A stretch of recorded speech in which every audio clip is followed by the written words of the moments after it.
Hi, I'm Marty Nemko. This essay is called Doubt, 19 Questions with Answers Less Certain Than Many People Believe. Of course, the US presidential election brought our polarization into full relief. But apart from that, I'm proud and I'm loud rhetoric has accelerated, especially around race, class, and gender. Donald Trump has said offensive things around race and gender, not to mention his groping. And to be fair, Hillary Clinton has also been divisive, having said, "The future is female," and she called blue-collar white men the deplorables. Excessive zeal leads to excessive narrow-mindedness, closed-mindedness, and enmity. In this, I guess, lengthy attempt to engender moderation, here are some of today's more contentious positions and why, for each, there is room for legitimate doubt and thus justification for respect. Is capitalism the best economic system? Capitalism encourages competition and innovation, which has led to better quality of life for rich and poor worldwide, from immunization to the cell phone. On the other hand, capitalism has caused ever greater disparity between rich and poor and a shrinking middle class, at least in the United States. On the other hand, socialism and communism suffer because the more we redistribute to low-income people, the more we punish successful people and demotivate recipients of the largesse. As Bill Clinton argued in his welfare reform proposals, welfare discourages effort, work encourages it. British Prime Minister Margaret Thatcher had another objection. The trouble with socialism is that you eventually run out of other people's money. Is a middle ground the answer? For example, the US government allows capitalism, but with higher tax rates for the upper middle class and wealthy. The top 20% pay 84% of the income tax, while the bottom 20% not only don't pay tax, but get paid by the taxpayer. Is that progressive capitalism? Is that a grand compromise or the worst of both worlds? Worst of both worlds. Can anyone be confident which is right? Probably not. There just are too many current and future vectors affecting what will yield, per Karl Marx's goal, the greatest good for the greatest number. And that assumes the goal should be the greatest good for the greatest number. Might it be possible that cosmic justice is better served by bestowing more to society's above average contributors? Is there not at least room for doubt? The next of the questions is, should we denigrate materialism? Materialism is widely decried as shallow. For example, it's seen as foolish to reject a more enjoyable career in favor of a more remunerative one, merely to live in fancier digs and to drive a new Beamer rather than an old Toyota. Yet can we be sure that a less lucrative career will yield that much more enjoyment? For example, consider the many so-called professional actors willing to live with 3 roommates in a dangerous neighborhood for the privilege of spending most of their career auditioning, between gigs, and waiting around at rehearsal. And does being paid more mean you're less contributory? Being paid more means that the payer, at least, believes you're contributing more. Of course, we can think of sleazy real estate tycoons and the like, but consider that even the oft-assaulted corporate lawyer attempts to obtain justice for shareholders, including teachers, psychologists, you and me. If, to boot, a person earns a substantial salary, is it fair to turn up our noses at them compared with, say, the nonprofit worker earning a bare subsistence income, often for tackling a long, recalcitrant challenge, such as reducing the achievement gap? Should we denigrate materialism, or is there at least room for doubt? Who should inform our opinions? Most of us form our opinions mainly from teachers, professors, journalists, filmmakers, novelists, and clergy. And that's understandable. Not only are we so heavily exposed to them, those groups are unusually reflective and are trained in the arts of observation and affecting change. On the other hand, Those groups are overrepresented by people who don't like being in the real world and so opted out. So it's reasonable for a person to derive most of their opinions from their own real world experiences rather than from people who opted out. But that too has a downside.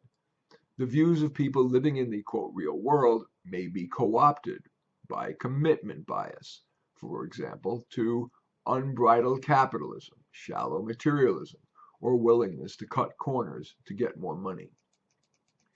Should we use the opinions of academics, the media, and clergy as the prime basis of our opinions? Is there not at least room for doubt? Should we be bold or go along to get along? Some people believe that the life well led requires fighting injustice. From the left, that means being a social justice warrior, arguing for more redistribution to women, minorities, and the poor worldwide. At the micro level on your job, that means speaking truth to power. From the right, being bold might mean to fight for a meritocracy. The most productive people should be rewarded, not have earnings wrested from them to redistribute to others. But an argument can be made for not being bold, for going along to get along. Is it not a worthy existence simply to do honorable work that helps others, whether fixing someone's plumbing, processing applicants' welfare checks, or being an executive for Crest toothpaste? Indeed, it could be argued that the person who does such work will almost assuredly make some difference, while the fighter for societal change, battling refractory challenges, is less likely to do so. And that assumes that the social justice warrior's goal is just. Consider the Crusaders, who believed they were on God's mission, and that justified killing tens of thousands of Jews and Muslims. Think of the millions in the U.S. South who believed America would be better with slavery. And today, can we be so sure that the social justice warriors do more good by burning down cities after a police shooting, finding intolerable racism in small real and perceived iniquities, or shouting down Israel's prime minister or Ann Coulter at Berkeley, that former epicenter of the free speech movement, than someone whose career is selling Toyotas, Apple products, or even Northern toilet paper? Plus, is speaking truth to power a clear good? Too often, it's more likely to hurt your career than to effect significant change. Should we be bold? Is there not at least room for doubt? How should we feel about the religious? Today, especially among intellectuals, it's standard to quietly, or not so quietly, think less of the religious. Led by intellectuals such as Richard Dawkins, Stephen Hawking, and Christopher Hitchens, not to mention Woody Allen, religion, at least Christianity, is widely ridiculed. Buddhism somehow gets a pass. CNN founder Ted Turner famously called Christianity, quote, for losers, end quote. Yet most religious people try to live by their religion's unarguable principles: hard work, love, peace, and integrity. Are such religious people not worthy of respect? Conversely, should not the religious be more respectful of the atheist? After all, there's good reason to not believe in an all-knowing, all-seeing, benevolent God. If there were one, why, for example, are countless babies born with horrible diseases, living truncated lives in agony, and then dying, leaving bereft parents? How do we feel about religion? Is there not at least room for doubt? How social should we be? It's often claimed that Homo sapien is a social animal and that it takes a village. People who generally prefer to be alone are often disparaged. Indeed, loners can legitimately be criticized as selfish. Don't we have an obligation to be our brothers and sisters' keeper? On the other hand, many people have, at some point, felt happier and more productive by minimizing interaction with others.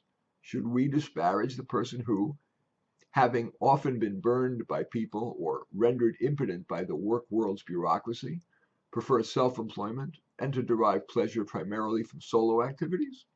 Is there not at least room for doubt? Get high? The nation is hurtling to legalize marijuana, and that's understandable. While the government-reported unemployment rate is low, it is ever harder to find and keep good-paying, ethical, benefited work. That's merely one example of life being hard for many people, and marijuana and other inactivities such as meditation are anesthetizing of life's slings and arrows. On the other hand, since pot legalization has become a likely reality, There's been a mountain of research making clear that marijuana is far more dangerous to mental and physical health than its big tobacco-embraced advocates would have us believe. Legalize marijuana? Is there not at least room for doubt? Traditional gender roles? The mainstream now asserts that traditional gender roles are atavistic and repressive of options. It's widely accepted that the goal should be equal gender representation in all fields, from plumber to librarian, interior decorator to theoretical physicist. It's also widely asserted that underrepresentation is a function of a sexist glass ceiling and of insufficiently empowered women. It's also argued that the ideal is that domestic chores be divided 50-50. But is it possible that, notwithstanding Harvard presidents and Bill Clinton's Treasury Secretary Lawrence Summers getting fired for saying so, that part of the reason for the disparity is women's choices, perhaps mediated in part by genetics, not by a cabal of white male hell-bent on hurting women? One of my clients, a former engineer, said something like, "We women are being force-fitted, guilt-tripped into roles that deep down we don't really want. I became an engineer in part because of social pressure, but if I'm to be completely honest, I'm happier now as a housewife." Should we decry gender underrepresentation and that man could earn his existence despite not doing 50% of the dishes? Is there not at least room for doubt? Aim for balance or to be the best? Today, most people at least espouse work-life balance. After all, that is Socrates' extolled golden mean. On the other hand, great accomplishment rarely occurred by a person with only one foot at work. And even among more typical workers, can we legitimately assert that a carpenter's life is more well-led spending hours 40 to 50 watching TV than in building another house? But what about the idea that overwork kills? That may be simplistic. Of course, working at a too difficult job with an unreasonable boss is draining. But I would guess that if a stress meter were attached to a person with the average job, the stress score would not be higher during those hours 40 to 50 than hours with, for example, the family. Strive for balance?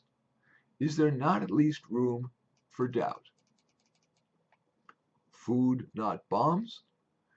Most of the intelligentsia feel that the U.S. should reallocate a significant percentage of the military budget to education, social services, and so on.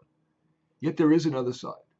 For example, despite $22 trillion spent on social spending to attempt to close the achievement gap in the last half century, it remains as wide as ever. And with regard to the military budget being overfunded, Ernest Mattoon's PhD dissertation at UC Berkeley analyzed 2,000 years of history and found that the periods with the least war and attendant destruction, mayhem, and death were during periods in which the world was most heavily armed. Mattoon concluded this is logical because while we wish countries would respond peaceably to a nation that replaced swords with plowshares, too many of the people with the temperament to rise to a country's presidency view weakness as an opportunity for conquest. Food, not bombs? Is there not at least room for doubt? Democracy? We genuflect before democracy, and with good reason. For example, we've seen the ill effects of autocracy, think Hitler, Pol Pot, and Idi Amin. At a more granular level, we find that crowdsourcing often results in a better decision. Few people today prefer the one-author Encyclopedia Britannica entry to the crowdsourced Wikipedia entry. On the other hand, should democracy be a sacred cow when the majority in the U.S. read below 8th grade level, don't know the names of government's 3 branches, and believe they've been protected by an angel? Before we reflexively dismiss a proposal as undemocratic, we might consider that democracy may not be the holy grail many people think it is, especially given who our democracy has just elected as president. Is it so clear that a nation mightn't be more wisely led by a team of passively selected, like the stocks in an index fund, eminence in a range of fields? Or might it be wise to sacrifice the stability of a convoluted government in favor of the nimbleness possible with an enlightened monarch selected not by primogeniture, nor by the easily media and advertiser manipulated voting public, but by the aforementioned team of eminence? Is the democratic ideal so ideal? Is there not at least room for doubt? Do we focus too much on our appearance? Conventional wisdom among the intelligentsia is that people devote too much attention to appearance.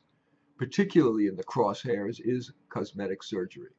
With a shortage of healthcare providers, it's seen as outrageous that people are having surgery merely to eliminate wrinkles, even if they are paying for it themselves. On the other hand, even the most veneer resistant among us indulge in non-necessities that make us feel good, even if it's to our and to society's detriment. For example, many of the same people who decry people's focus on appearance favor legalizing marijuana, even though, as I stated above, the data is clear it's dangerous not only to themselves, but use those precious healthcare resources. Additional hospitalizations for mental and physical illness, plus the victims of the increase in vehicle accidents, which has been demonstrated in states that have legalized marijuana. Is it so clear we should denigrate people who spend liberally on appearance?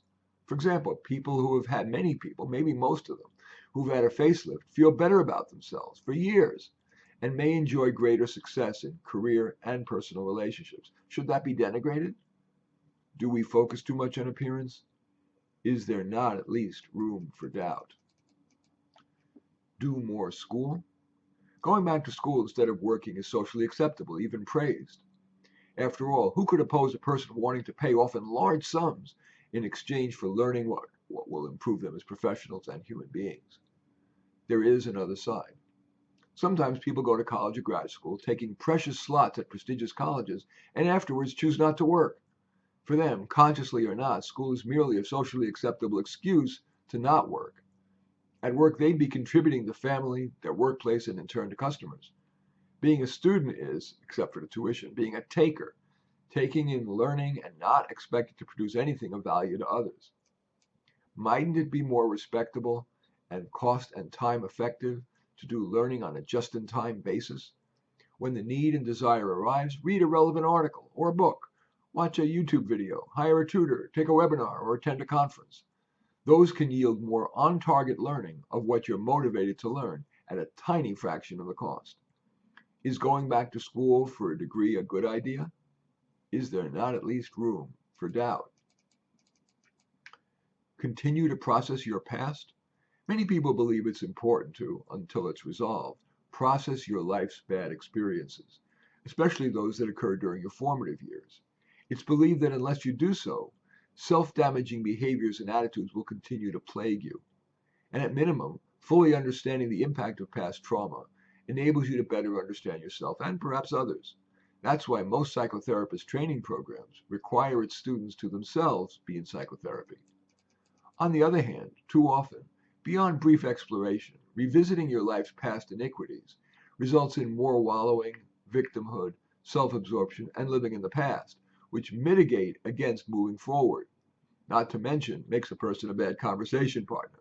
Haven't you known someone who's had a lot of therapy and still spends a lot of time navel-gazing, bending your ear about what happened to them a long time ago?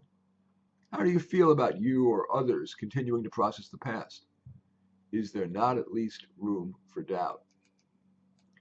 Freedom versus duty. Today we tend to respect, or at least think of as cool, the people who march to a different drummer, the person who's creative, unconventional, who doesn't hew to the status quo. That began in the 60s, but emblematic is a more recent Apple commercial that showed a stream of gray-clad look-alike people marching to soulless jobs to the exhortation of the man. And then a beautiful, strong, red-clad woman shot putting a bomb into the man's face. That is a semaphore, a signal of the era's zeitgeist, extolling creativity and rebellion over conformity and duty. Yet there is another side, held both by left and right. The left intones, serve the community, we need collective action. That's all about duty. The right invokes duty by asserting that we should contribute to our country and to our employer, because only through teamwork can companies provide the world with the goods and services they need at an affordable price. Is rebellion wiser than duty? Is there not at least room for doubt? Marriage? Today, especially among the intelligentsia, marriage is seen as an obsolete institution, a vestige of the times when gender roles were proscribed, with only men being the wage earner.